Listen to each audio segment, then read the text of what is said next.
Hello, everyone. Welcome to Achieving Success with Olivia Atkin. I'm your host, Olivia Atkin.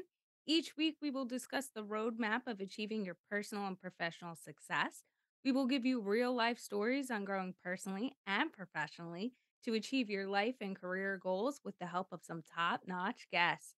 Today, we are speaking with Kevin Owens. Kevin is the founder and owner of Overseas Famous, which is a sports consulting firm designed to empower and guide overseas athletes. Kevin is also a language arts teacher to middle school students and the owner of KO Basketball Academy.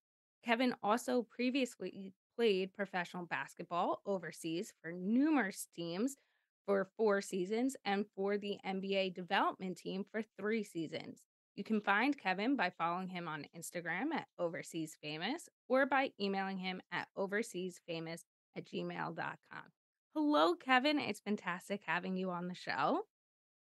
Thank you so much, Olivia. Thanks for having me.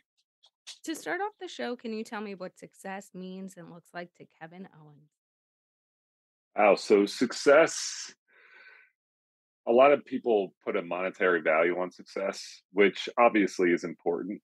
But I feel like the one reason why I got into the business that I got into and teaching and then into helping overseas athletes was success to me was how many results you can get, how many people you can help, how many people you can guide, and that became a real driving factor in my life because as a player, I was trying to be the best, and now I kind of took that and tried to pass it on to the next generation and make them the best. So that's really my overwhelming drive to make sure that people are successful and this world can become a better place. And I think that's a key point, passing it forward. When you can guide others to achieve their success, it helps you get your success at the same point. Kevin, you played basketball throughout your youth and college careers. When did you know you wanted to play professional basketball, and what was that journey like for you? So it was wild. I played at Camden Catholic in Cherry Hill, New Jersey. I ended up probably my junior year starting to play a little varsity. I was had grown from about 6'1" to about 6'9", so I was knew how to dribble a little bit, but I was super awkward in my body. So my junior year was kind of a developmental year. My senior year, I really took off in the summer before my senior and into my senior year, and had a lot of Division One offers. They saw potential in me, took it. Ended up playing college, being very successful there, 1,000 point scorer, one of the best rebounders and shot blockers in school history. And then from there, that's where it gets tricky because you don't really have a clear path. A lot of guys will try to hope to play professionally. I didn't have a combine or MBA offers. So instead, I went to an exposure camp in hopes of getting on people's radar. Played really well there. Ended up getting drafted in the D League, which is the G League now, thinking that I was not going to make it.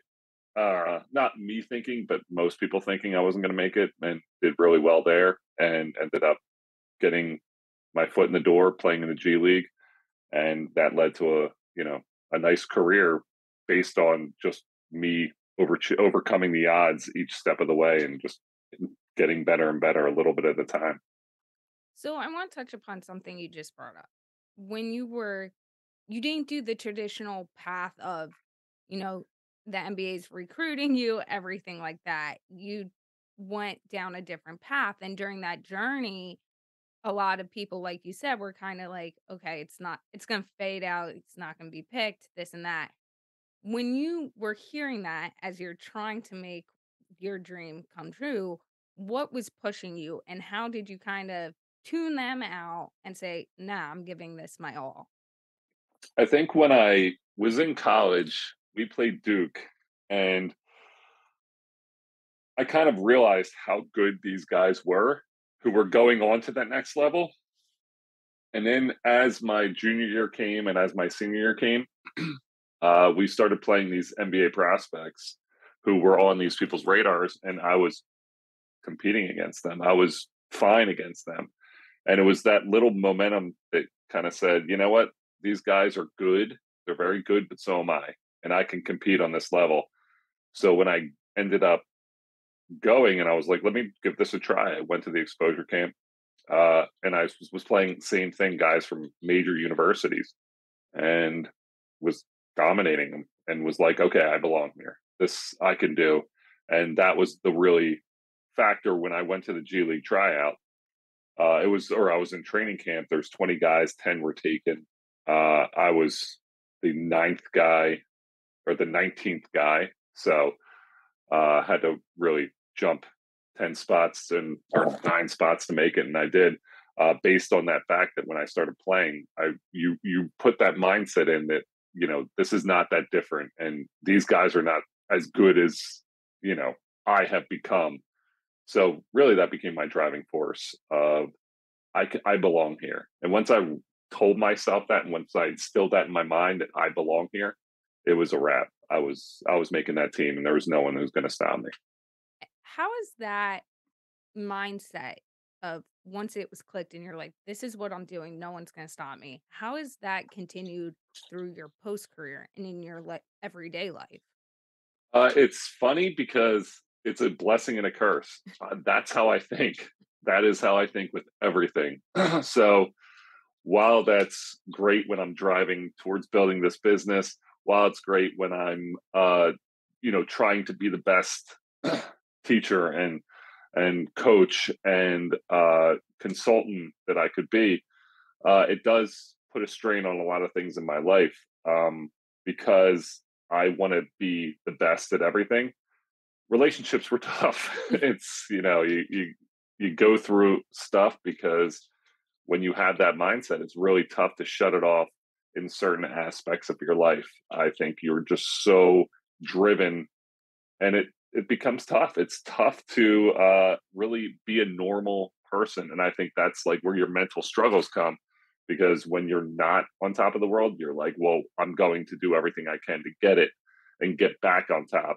And that's sometimes a strain on a lot of the things in your normal life. But you know, you live and learn and you move on. And I'm still driven just as much as I was when I played. That's it's funny you say the relationship aspects when you have that mindset can kind of shift or can be challenging because I was actually having that conversation with someone yesterday. So it's very funny we're talking about this again today because when I was talking to that individual, I was like, it's that balance and also understanding that just because you can handle a lot and you figure out how to make it work and you have that mindset of going making sure it happens, achieving your goals, pushing through no matter what, someone else's capacity of what they deem busy or their limit can be totally different. Working, doing some errands, going to the gym could be the max they could handle for a day, where you can handle, 14-hour work days, taking calls, juggling life. So, in your relationships, how have you handled understanding that what you do can be a lot different and your mindset than someone else? And those ups and downs in those relationships, how have you kind of moved past that and your view on them? Well, it's tough, going through when I kind of came home and I was settling in and the struggles that my first marriage had, where it was, there was just so many mental issues that I was going through from you're looking at being on top of the mountain and then suddenly that mountain collapses and now you are not only are you not playing anymore, so you lost that you're divorced from the game that you has given you everything and you love so much, but you are also adjusting to not being on the top but being almost on the bottom. I went from playing professional basketball making good money to, and I had money saved. I wasn't, wasting money and things like that. But then I had to kind of break into teaching and a substitute teacher and helping coach. And you're like, it was a way for me to kind of figure out what I wanted to do.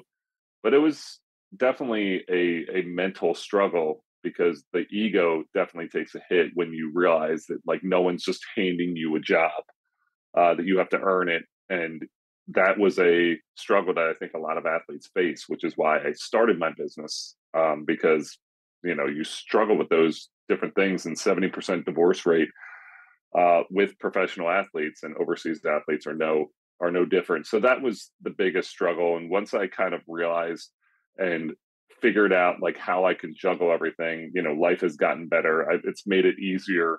Relationships, my relationship with my daughter is tremendous, and I think it's just trying to instill in her.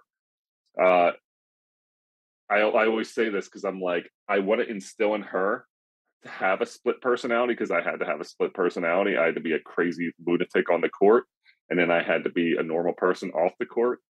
So giving her that split personality, but not to the extent where it's detrimental to herself. So that's the balance that I have because I'm trying to take what I had and tone it down a little so she's successful, but not a lunatic.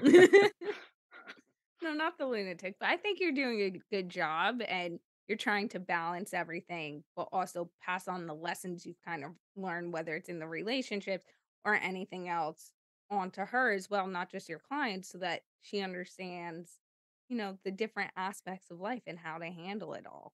Because Hmm. it doesn't, you know, people joke like, oh, I wish I was just a kid again. It doesn't get easier. You have to balance it all and you get more responsibilities as you get older. Um, so that being said, w- you, so you ended up you ended your professional career and you were overseas and then you had to come back here. And how did you adjust to you know, being in a different country? You played professionally in many different countries. How did you adjust coming back?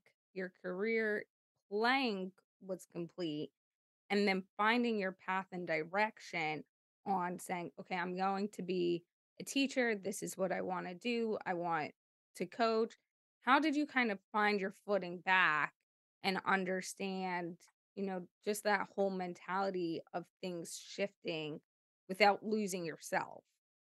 Well, that was the biggest struggle because I think that's what overseas athletes, especially, because I compare it to, and I'm not saying this in a disrespectful way to the military at all. I'm like a uh, huge supporter of our military in the United States military, and but that's what it was compared to because when you're away for so long, while I was playing basketball and not doing the work that they're doing, I was you're still a shift when you come home because the camaraderie, the bond, the locker room, the team work that you had is gone, and then on top of that, you're readjusting to life in a domestic life that you are not used to. I mean, I would say that I spent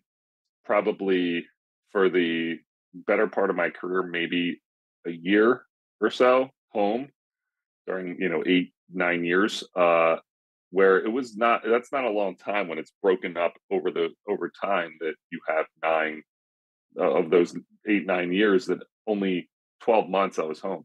So that was really a tough situation for me to grasp mentally, and I had honestly had no help. I always say when you return home, there's three different paths. You either take the basketball or athletic approach to whatever sport you're used to. You go into coaching, you go into training, you go into scouting, you go into something that hits that niche that you are in, or you go into something you have a passion about.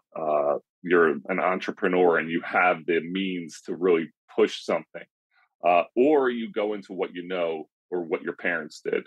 And my parents were both teachers, so I was tried to do it all. I went to coaching and then I got into teaching because those were the only contacts I had. I didn't have this network of successful business people. I had to really just go with what I knew, and that's what we are doing now is helping athletes build their network so they don't have to go through those struggles. So they have more options than just the three. We want to give them the options to do whatever they wish to do, but how are we going to do that? How do you build that network? How do you grow? So it was definitely a tough spot for me, and I struggled mightily. Uh, but I think that's just a typical situation. You're breaking all sorts of the things that have been your life for so long, and that was the biggest struggle for me, and that's why my life over the past 10 years has been such a roller coaster of just craziness because it's like chaos. Like you're dumped into chaos, and that's what I was. And I didn't have the network, I didn't have the preparation, and I just went in thinking someone was, like I said, someone was going to offer me a job for like $500,000 a year. Life doesn't work that way. And I No. realized that pretty quick. Well, some young professionals who haven't had those experiences still think, you're gonna walk into that job's gonna find you, and that's really not what happens if you're not out there connecting, figuring out what you want for yourself. It's not gonna happen. I mean, I think that's a key point is sometimes you have to kinda muddle through it and find your path to help find your success and what makes you happy, because if you just, like, step into that job that magically finds you and you're just doing it to make the paycheck, in the long run, that's not gonna help. No, 100% not. And honestly, I got into teaching because my parents did. I enjoyed that aspect of it that I talked about before of helping mold and having a handprint in what the future is going to look like.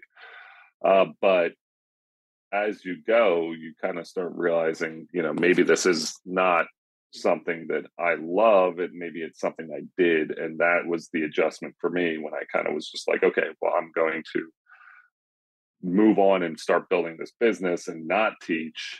That was the biggest jump, was trying to figure out that and get away from that, something that I thought I was going to be super passionate about that I ended up not being as passionate about. And I'm, like I said, I'm extremely driven, so if I can't give it 100% and be the best at it, it's not really a situation that I can continue being part of, or my mentally I will lose my mind. So I have to be the best. I'm crazy. Well, it's okay, I'm the same way. I'm like, well, if you're just it's also sometimes I feel like if you are sitting there and you're like, "Okay, I don't wanna do this anymore," or, "I'm not into it," and there's especially when you're super busy and you have a lot of other things going on, you're like, "Okay, if I'm not committed to this, I don't really care anymore. Why am I spending the time?" Your time is valuable too, and just because there's not a monetary number to that, if you're volunteering, if, you know, spending time with your kid, whatever it might be, just because there's not that monetary number that someone's handing you money for, doesn't mean it's not valuable, and it's Mhm. weighing that and saying, "Okay, what on my list is important to me and valuable, and what do I wanna put my time into?" Absolutely. I mean, the nothing against the education system in our country, and that's like a whole other discussion. But I think just the when I look back and I was like, you think about being appreciated, and when you kind of look and you're like, okay, not only are you not making much money, not only are you, not loving coming in every day, but then on top of that, you're not getting the respect. And then that was like a big thing for me. I was like, all right, well, what I've done with my life, I I I'm like wasting away in a situation that, people, I could do something more. I could help more people, and that was really the driving force that I had. And I think that's a key point. Look at the impact you can make as well. What is that impact and what are you doing now? And can you be helping more people and impacting more lives? I want to backtrack for a moment on something we kind of touched upon, you had touched upon a few moments ago, is for you, the journey was a long one, you said, of transitioning back. What would you tell to athletes who are transitioning back from overseas or even playing domestically and their career's over on that timeline? Is there a timeline? What kind of path, to expect on when you're done your sport? I think a lot of people also misinterpret it, you know, if even if you don't play pro, if an injury hits, if, Hmm.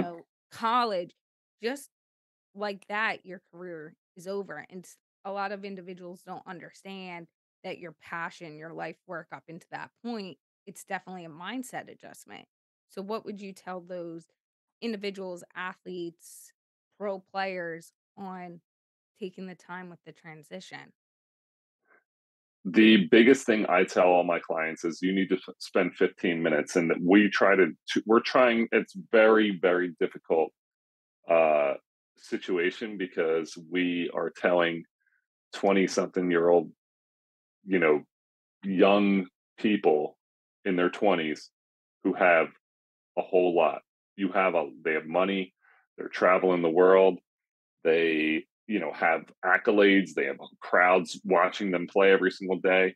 And we're trying to get to those younger players and be like, you have to spend 15 minutes a day thinking about what the next step is, and telling someone who has everything, who thinks that this is going to go on forever, that you don't need to telling them you have to think about your future is really difficult concept for them to grasp. So we have a few techniques that we're trying to use to really show them, different things. But what I tell them is 15 minutes a day. If you can spend 15 minutes a day working towards something, building something, just 15 minutes, just the thought process of it, just scrolling through and seeing, what other people are doing.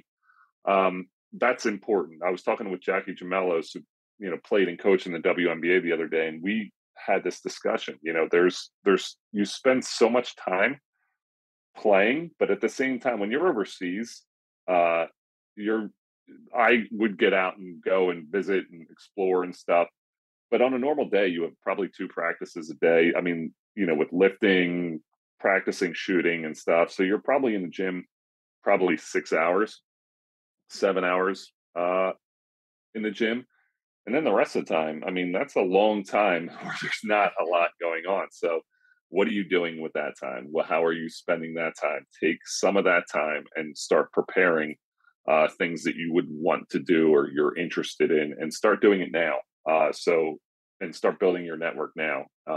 Always saying, make sure you're reaching out to coaches, people that in your life, because the biggest thing is these guys have 120, 200, 500,000 Instagram followers, but 90% of them are people who are fans of theirs overseas, who aren't going to help you when you come home. So really understanding you're famous is very famous here, but when you come home, like that fame, that's why I always say overseas famous, like that fame goes pretty quick and people don't really know you because you're not a huge NBA player. So 15 minutes a day, that's what we teach our guys to build your future.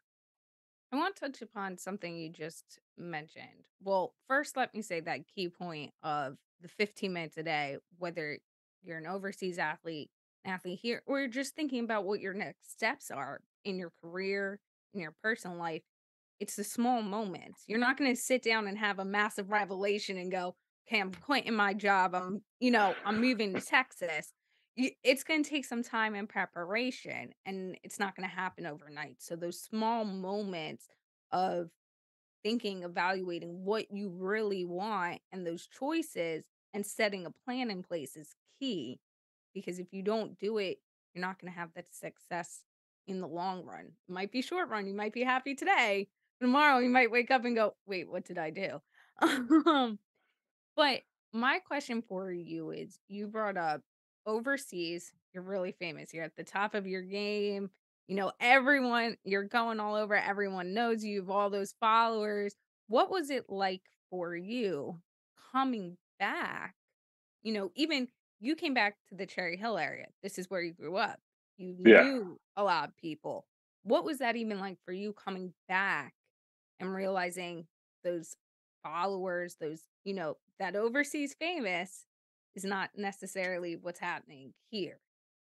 it was wild. Well, I wrote about this in my book, Overseas Famous. I talked about I took my jersey off when I was in Estonia. It was my last game. We had just won, uh, and the fans were all at the arena. They're cheering. The place is crowded. I'm walking off. One of the fans was like, came up to me and spoke a little English, but asked me if he can have my jersey. And I always kept my jerseys. I have a closet full of them, but I was like, you know what? I still have my home one. You can keep my away one. Whatever, that's cool. So I took it off on the court, signed it, and gave it to him.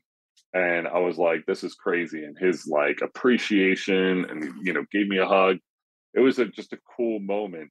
And I'm like, man, this is awesome. I knew I was retiring. I knew that was my last game. So I was already well aware that that was my last interaction.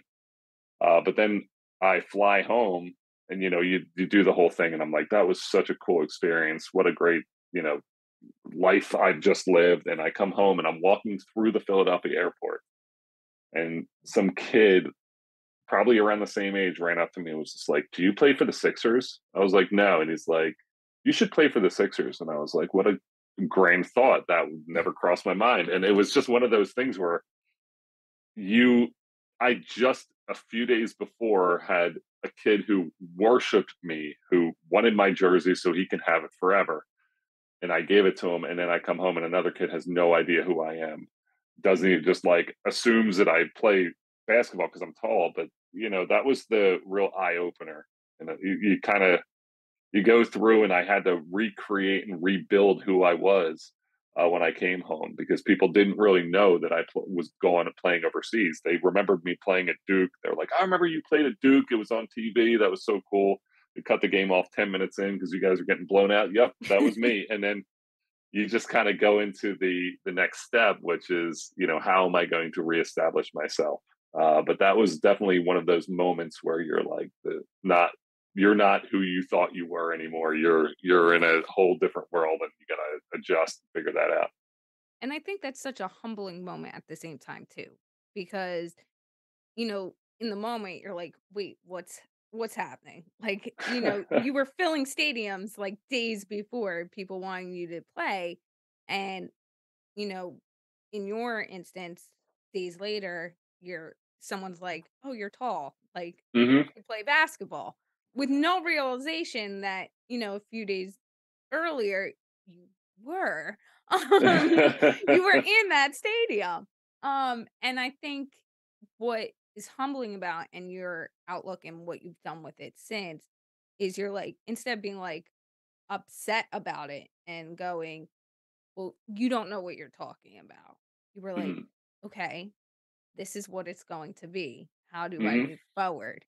And it's that mindset of, okay, what's the next step? Because it, like, yeah, I'm famous and I've had that life, but that isn't who I'm going to be for forever. Yeah, I always look at they had the whole clip where the actor from the Cosby Show was like working at a store, and people were blown away and they're like, I can't believe this. And they're just, you were this person and now you're here. And I think that was like a huge thing all over social media. People were just like going crazy. Like, I can't believe this. But like, no one does that with us. Like, there's no, hey, oh my gosh, look what this person's doing now. It's just more, you just disappear. It's like, I always say, it's like Homer, that meme where Homer just disappears into the bushes. That's what we are. We just, we're on top of the world. And then I think that's pretty much what overseas athletes go through. They know you in college, and then you just disappear, and then no one really knows much about you from there. So that fame disappears real quick.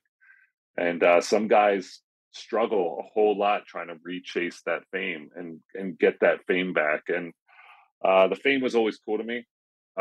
There's a part of my ego that still kind of chases that with the book and the podcast and things. But really, when you realize that the things that I struggled with, the mental issues that I had upon retirement, that's when I realized like you can help people or you can try to help yourself. Um, I was like, all right, well, let's try to, figure this out for other people. And then maybe in turn, I'll be able to help myself. So that really became the thing that I focused on, really not chasing the fame, but more chasing, uh, the dream of helping, people achieve what they need to do. And no one else has to go through what I went through. And I think that's a key point in when you look at a situation and you say, I'm going to help others, which will in turn help myself. You're, I don't want to say killing two birds with one stone, but in a way, you're bettering yourself. You're giving yourself a purpose, a momentum, a drive. And in doing that, you're giving that to others, which in return focuses you as well. So it's the focus on others and giving back and what you could do for your business, your community, whatever it might be. And in return, that will end up lifting you mentally, physically, in all those aspects. I want to touch on something else. I It's funny because we're like having these conversations. I'm like, this is a really interesting point, and we're going past. But I want to talk about networking and how important it is. And I think a lot of people you talked about earlier is having that network, having those people. And I think a lot of people forget that networking, or when you walk into a room and meet someone today, you never know where they might come back into your life, the role they might have, not just like immediately, but down the road, and the importance of those relationships. So, one interesting thing Kevin and I talked about previously, and demonstrating the importance of you never want to be rude to someone, you never know where that person might be, is Kevin talked about when he came back from being an athlete, he started substitute teaching. And Kevin was actually one of my substitute teachers in my high school, right when he came back from being overseas. And, you know, you graduate, you moved on in your career in, getting a full time role and everything like that. But you've always played a role in the community.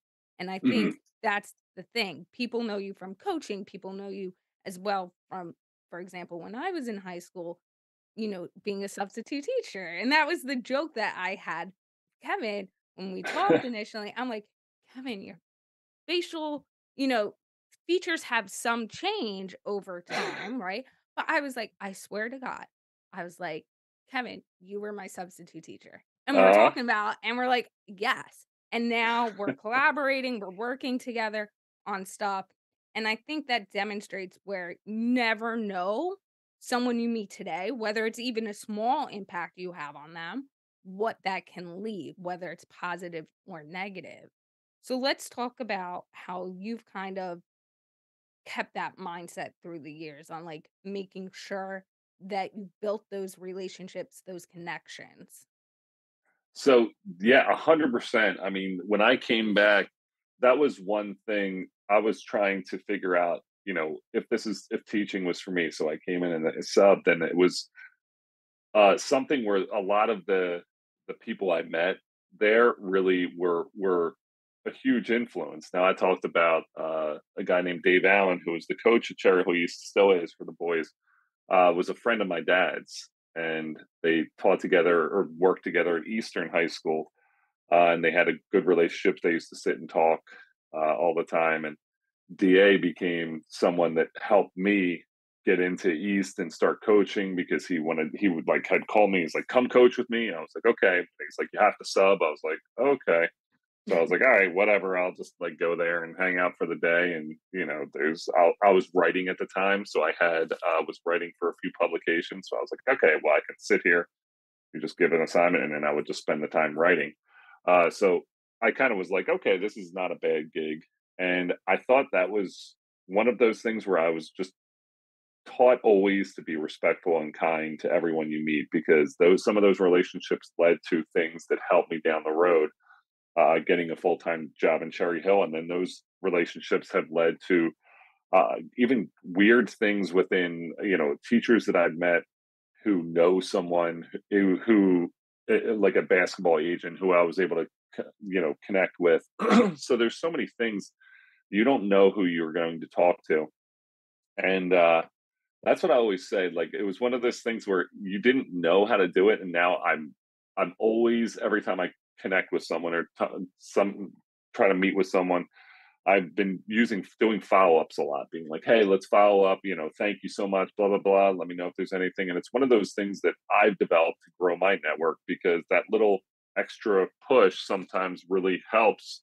Sometimes it's nothing, and sometimes it's everything. And these little tricks that I've learned over time to help build and grow the network. And yeah, like doing basketball lessons, being a coach in the community, being a teacher in the community definitely has helped me uh, big time. And even people who knew me through teaching are like, "You wrote a book." They're like, "Blah blah blah," is in a freshman. Could they read it? I was like, maybe give it until they're seniors. Some inappropriate stuff in there, but those are the things that that has helped me with sales. It's helped me with meeting different people in the business world. So you never know who it's going to be. So always treat every person that you meet with respect. And the one thing I'm not good at, which I have to get better at, is responding to text. So I have an Apple Watch, and it when I'm coaching or when I'm doing something or I'm like in the middle of something, I'll look at a text and be like, okay, got to get that back. And I don't write it down. And then like 2 days later, someone will write me or I'll be like, oh my gosh, I never responded to that text. And I'll go back. It's just something I need to do because the Apple Watch is the greatest thing in the world, but it's also a curse because I feel like I just glance at it real quick and I'm always in the middle of doing something or I'm on a podcast. And I'm like, so I have like 3 messages now, so I've learned to stop checking them, even though I'm just like, I wonder if there's an issue. But I'm like, if there's an issue, someone would call me. So I always feel like, okay, just wait until you're done doing what you need to do and then check and then respond. So those are the little tricks I'm learning about being a better networker and, creating that network. And that's what I encourage our guys to do and girls to do is, talk to your coach from college if you want to get into coaching. Talk to someone that you or your coach or someone in the alumni who could get you in a situation you want to get into. So those are the things that I've been working on of trying to teach these guys that they have to reach out and put themselves out there a little more if they want to be successful. And I think that's a key point. Follow up, always be respectful. You never know the place, the time when you could run into someone.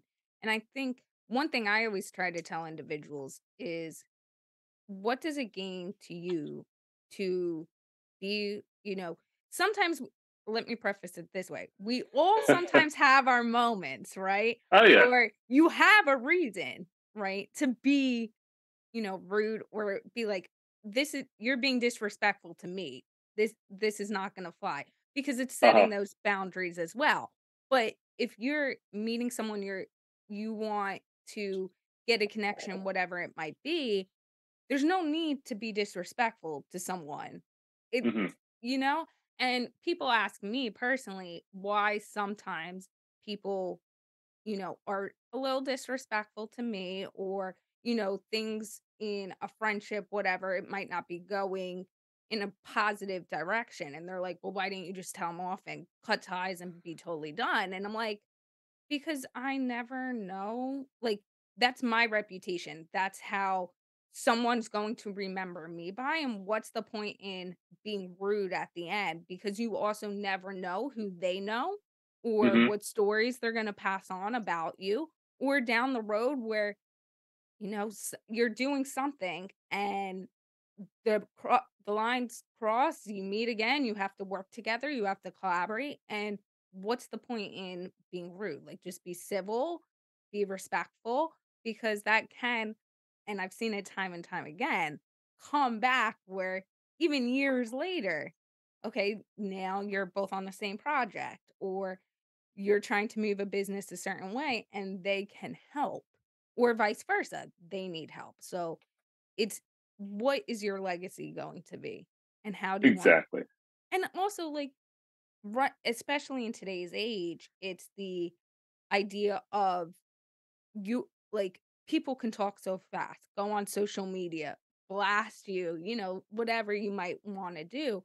So it's that momentum of what would that help you? Hmm. Um, and I think that's really important is to acknowledge that you don't have to be disrespectful to someone just because they might warrant it, or, Yeah. you know, it's always what you want your legacy to be. So, we've talked about Overseas Famous, and you created this company a few years ago. You've written a Mhm. book, a podcast. What do you want the lasting goal or individuals to know of what the purpose you're trying to give to other individuals? So really, the knowledge is my biggest thing that I'm trying to pass on. You always call those veteran, like like the vets on your team. And when you're in the NBA, the vets are there. Like they're just going to, there's always a vet that you're going to come across and you're going to work out with them and you're going to know them. When you're overseas, it's very different. There's in overseas basketball, you're not on the same team. It's probably 1.5% of all overseas athletes play for the same team. It's probably less than that. It's like point 0.5, 0.05. It's there's so few long-term contracts overseas. Everything's year to year. They're trying to build year to year. So when you do that, you really lose the hope that you're going to have this like vet who's going to be with you the whole time. And that was the biggest issue is you didn't have that vet presence overseas. So a lot of the things that you experience when it's so crazy and you're in a new country and everything's wild and that you're not getting paid on time and they're making you do weird stuff like runs and you're running up mountains and things like that and you don't know where to get shoes from, you don't know all these little tiny things with overseas basketball that no one really explains to you and you just go over there and figure it out. What we try to do is be that vet presence to be like, okay, let's get this going. Like let's figure out what you need. Let's figure out how to help you while you're playing, and then let's figure out make sure that you're doing the correct steps to be successful post career, and then we'll help you post career. Our goal is to help an athlete throughout their entire lives, and we've connected with a lot of agencies who now can take that idea and be like, okay, we're going to outsource to you so you can help these athletes. So the agencies can start do the client relationship and the team relationship, but also have that more personal relationship that we can work on of becoming more of a global thing. So that's really the lasting thing that we want. We want to build their network. We want to grow them as individuals. We want to help them out and consult them when they need us with situations overseas. We really want to be the driving force that helps overseas athletes with all facets of everything. And we're not just talking about basketball, we're talking about all overseas sports. Having that one place they can go where everything's connected. And that's what I always talk about competition and stuff like that. There's nothing really like it. There's a few places, but I've actually reached out to those places to see how we can collaborate and build this together because I'm not sitting there like I'm going to bury you. It's not really that my thought process. My thought process is more how can we help these individuals? And if we can all work together, we can achieve a greater goal and we could be more successful, but really we can help all these athletes be successful. So that's where my thought process comes in.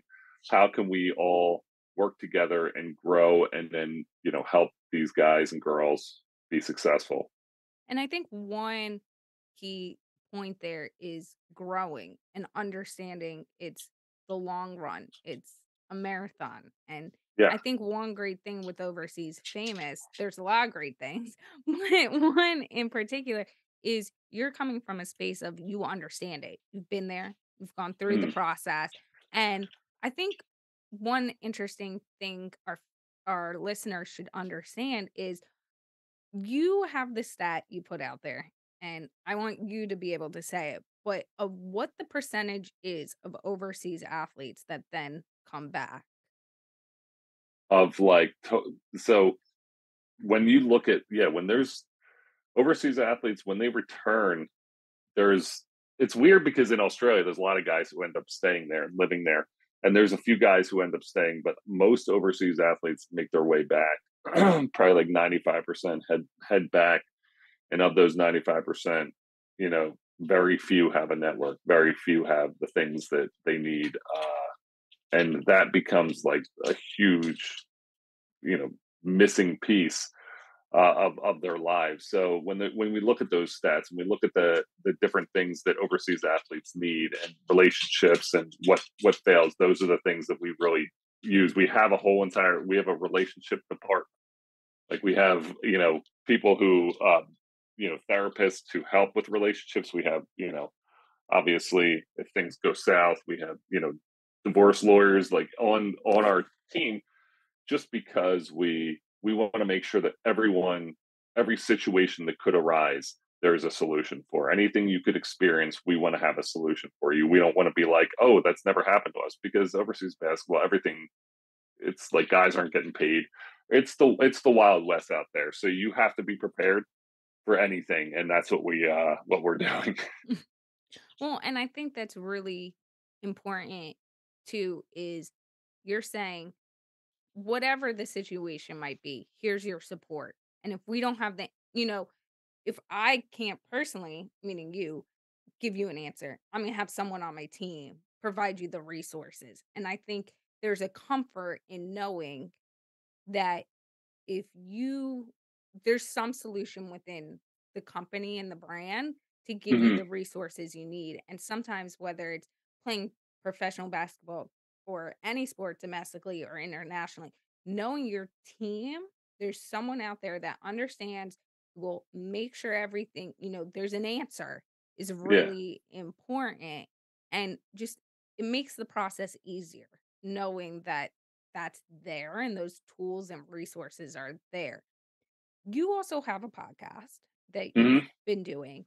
What do you hope the podcast can give individuals, whether they're listeners who don't play basketball or a sport in general, or they are athletes that play internationally or, in that journey of potentially playing overseas?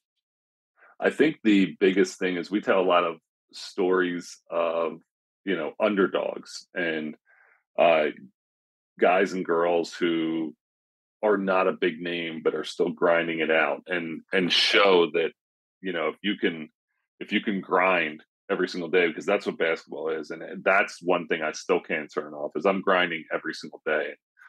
uh it's it's wild because that's just how I was taught. I feel like that's what gives us the advantage over NBA players is they get a lot of things given to them uh you know off the court. So when things aren't perfect off the court, they tend to not play as well. They tend to shut down. You see it a lot. We don't have that problem. Overseas athletes, we're used to living in ridiculous conditions and just being like, cool, let's just grind through it. So that's something that, obviously has been taken with me. But I think the big thing too is to give some of these athletes a voice because they've disappeared, and to give them a voice and to let them the world know that these girls and guys are out there and that they're doing their thing while it's not huge, celebrated thing with everyone. It's still a huge thing, and I'm a huge USA, World Cup. I'm a huge, Premier League. I love soccer. Like I grew up loving it, and then going overseas was a gift because I was watching it all the time. Then, so there's a lot of comments that these guys are making for the United States. They're playing. It's like it's tough because in America we have the four biggest sports in basketball, football, hockey, and baseball, and the best athletes from the world come to us. And then with soccer, the best athletes in the world go to them. So that was like something I think people struggled with, and they don't really know enough about it when you're overseas. Even if you're a top soccer player like Christian Pulisic or Weston McKennie, these guys are huge names overseas, bigger than they are here. And that's the issue is we want to give a voice to those athletes and say, these guys are, because soccer's not huge here, these guys are still the top athletes in their sport and they're doing such great things. And this is something that people need to know about. So really giving a voice to those overseas athletes and showing that, there's this great things going on over there athletically, personally. And there's a whole world that needs to be explored. And that's our job is trying to bring that to the light. And I think that's a key point is just because you're playing overseas or whether you're an athlete or not and you move to a new location, it's you could be the best, but balancing that and knowing, yeah, I know what I'm doing. I'm playing, I'm performing at my peak, but understanding that there is that journey and that here's the tools, here's the resources. And you are right. You do see it in the aspect of in in the NBA, the NFL, the different leagues altogether. In the US, one really great thing that they have is the players associations. They Hmm. have alumni, they have, they team up with companies, but, individuals who've been there and really help to say, okay, what's going on? What do you need? Okay, let's figure that out. And I think one great thing with Overseas Famous is you're saying, okay, we are the Players Association. Everyone Yeah. overseas, what do you need? We're your Players Association. And I think that's a great tool to have and making it equal, right? We talk about equal standards. You see it right now with women's basketball versus men's basketball and tools and resources they have. It's like just because you're playing overseas, you should still have the same tools and resources that Hmm. individuals here have. What would you tell individuals who, might be relocating overseas or, working, you might be a consultant who's put in a role for 4 months in another country or another state altogether, or just, like, making that life change of what would your advice be for them on that journey? Everything, like you said, it's a journey. Uh, Playing overseas, you were gone within days. So I would get a call and from my agent and be like, "Do you want to go to Sweden?" I'd be like, sure." He's like, "This is the money. This is when it is." I was like, "Okay." He's like, "Let me get your plane tickets." 2 days later, I'm on a plane. That's the situation, and you have to live like that, and you have to understand that, and your family has to understand that. You could be gone in a split second if this is your career. Um, but going, that was something I always.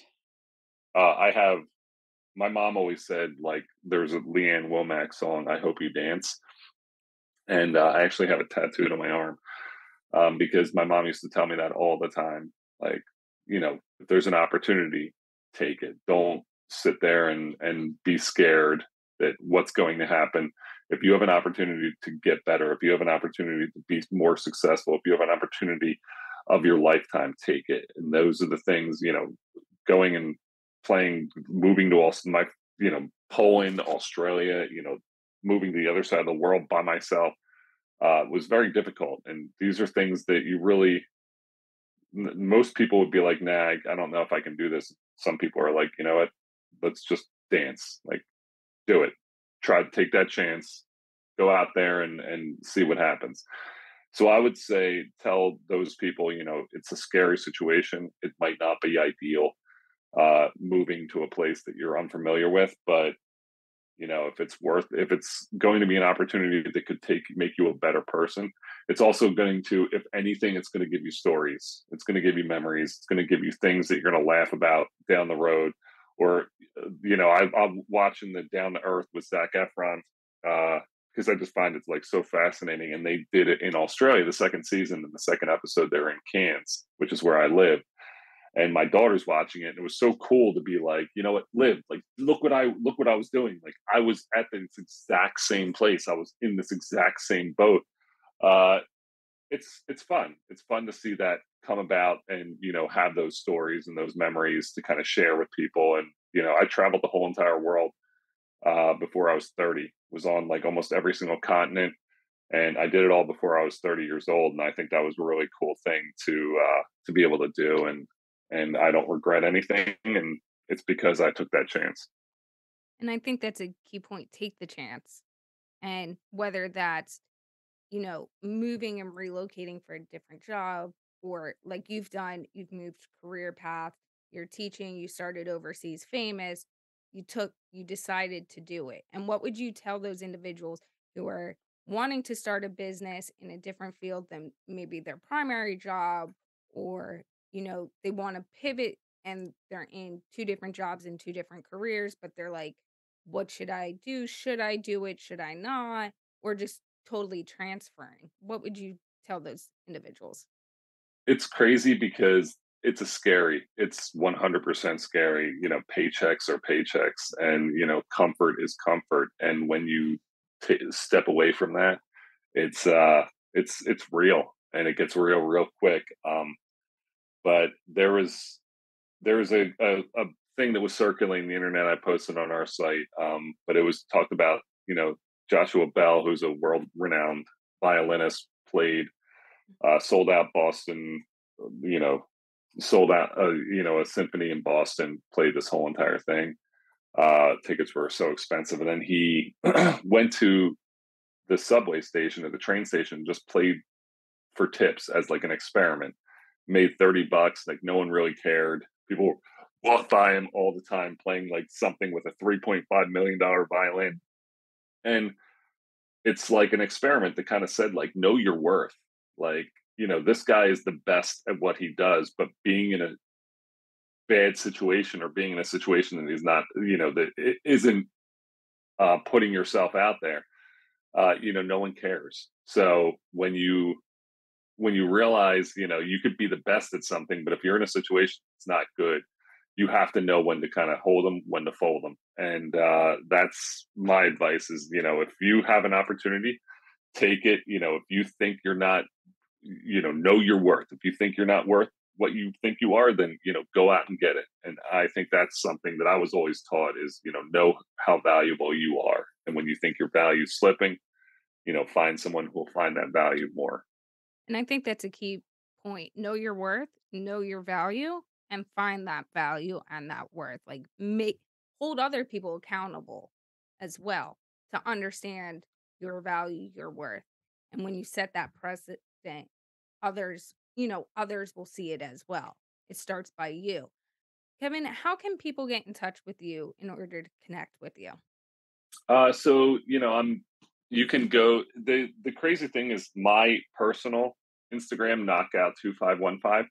But a lot of all, if you look up overseas famous, Instagram overseas famous, Twitter overseas famous, Facebook overseas famous, TikTok overseas famous, we're just overseas famous on all the social medias, and you can reach us at overseasfamous at gmail.com. So those are the different ways that you can kind of reach out. Anything that you have, any issues that you have, or just want to talk, hit us up on those links, and we will respond. Thank you, Kevin, for all of your insight today. Thank you, Olivia. Thank you for having me. A few of our key takeaways from today's conversation is spend your time, like the 15 minutes every day, to get that mindset. Figure out, you know, whether it's tomorrow, a month from now, more steps you can do, different steps you could do to get your future in line, what you might want as well. Just because what you want today doesn't mean it's what you're going to want 5 years from now. And make sure you have those tools in place. Give back to others, and you'll be giving back to yourself as well, and you'll be able to grow and follow up when you're networking, whether you're building relationships with friends. Follow up, be that point of contact, and grinding every day. Sometimes it's working hard in and out every day and having that passion for it, and do that dance.